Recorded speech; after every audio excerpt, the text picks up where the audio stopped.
Well, here he is. Got the 4230.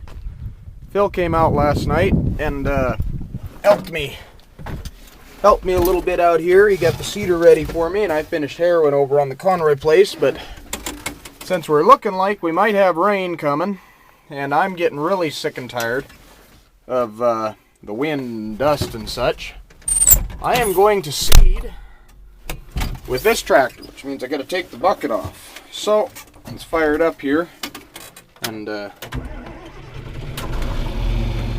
just took a bale out to the cows, so I won't have to feed them for quite a while now. So I can take the bucket off of this thing and not feel too bad about it. But we're going to go get hooked up to the seeder and get it moved over to the slough field. That's about, I suppose that's about 40 acres, 30 acres, 40 acres, something like that. And we'll get that done first. Now we're not getting a real good kill on the crabgrass down in the bottom here. So we are going to go back over that with the disc. But since our disc broke 2 years ago or whatever it was, we are going to be stuck borrowing a disc from one of the neighbors. Haven't been able to find a disc. It's really hard around here, at least, to find like a little 10-foot or 12-foot disc, or even an 8-foot. You know, anything under about 12 foot is kind of hard to find. People like to keep them for arenas and tree work and little jobs like that. So when you do find one, you gotta get a huge price for them. So borrow that from the neighbors and rent it from the neighbors, however that's going to work. Haven't worked out the details there, but for now I've got at least a day's worth of seeding with our little Melro 204. Broke out a piece of equipment on the truck here the other day. That transfer auger on the back has not seen the light of day since, well, Dad said since about 89.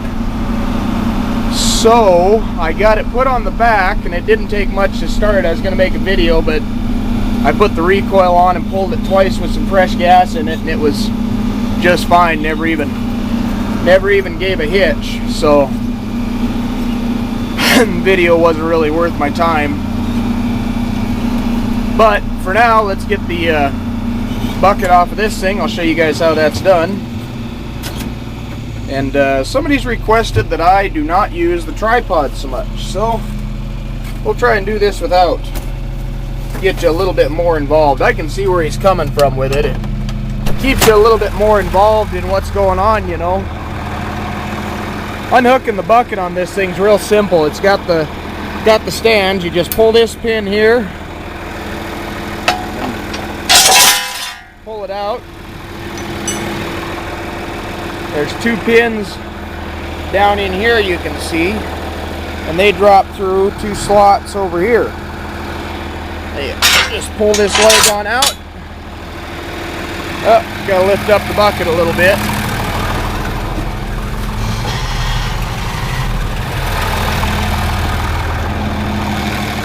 But you just do that like so, then pop that pin into that hole. Put the cotter key in. Then we do this one the same way. Oh, it didn't drop down on its own, so we gotta like that.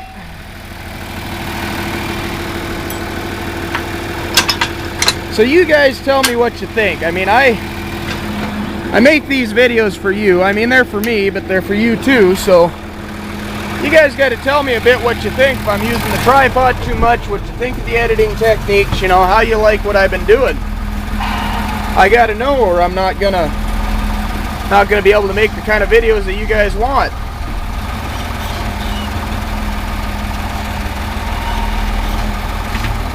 Tip the bucket forward a little bit. We get some pressure off of these pins down here.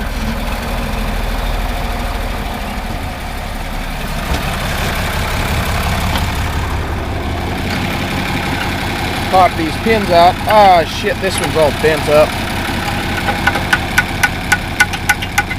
You son of a gun, come on.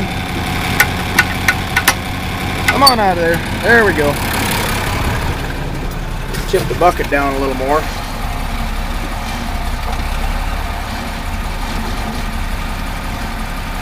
There we go. Sometimes these pins can be a bugger to get out. I just put it in their handy dandy little location there.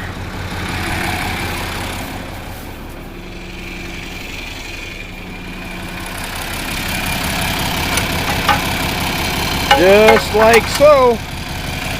There we go. Now what we got to try and do is we get these arms up out. There's a bolt or a pin that goes through the bottom here that this arm sets in. Some of you, when I fixed the frame mounts, noticed that the arms were still moving a bit. What that is any slack in this pin here that you haven't taken up with this little jam weight here. Slides down on a wedge and holds the bucket forward, and I didn't adjust those. But anyways, and that's supposed to keep the bucket from tipping. But if you've got any slack there, then this arm will do that number. And in all honesty, the jarring from that could be not helping with the situation on the frame bolts. So then we just tip the bucket like so. You'll see the arms coming up out of the slots. Got to be kind of careful with this.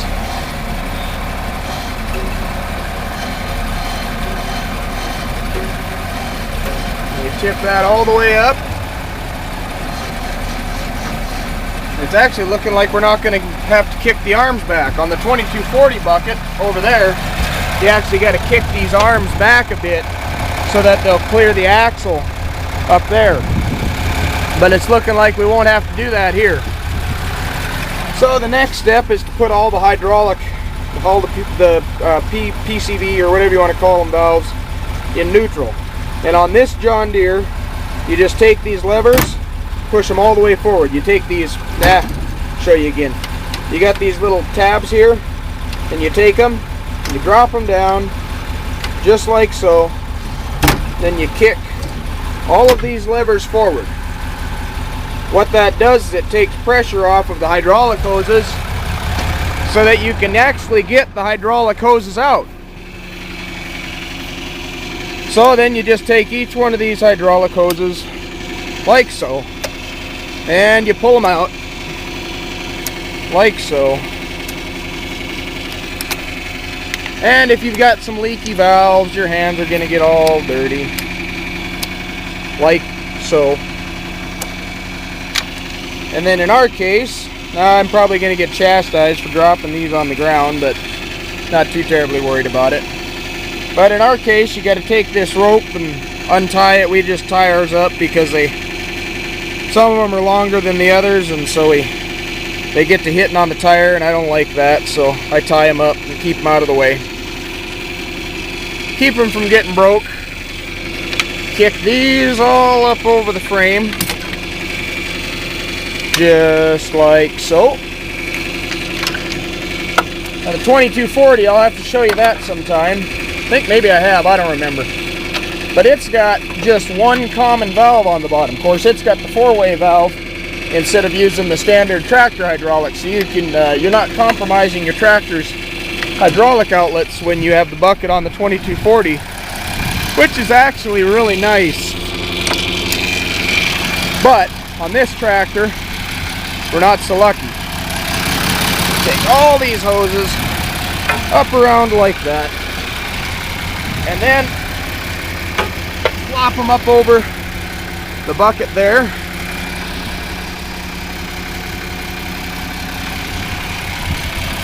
And there. It's really all there is to it. So now we just got to go get hooked on up to the seeder and pull away here. You just pull all the levers back to the middle position, flip your keys up. This one's missing. I'm not real sure what happened to it. I just came out here one day and it was gone. But it's gone all the same, so come on now, go into reverse. There. That'll be the first time this tractor hasn't had the bucket on it since I think last fall sometime. Be a little strange, but nice. So there we go. Now we just got to get hooked on up to the seeder and head out to the field. Happy, happy, joy, joy.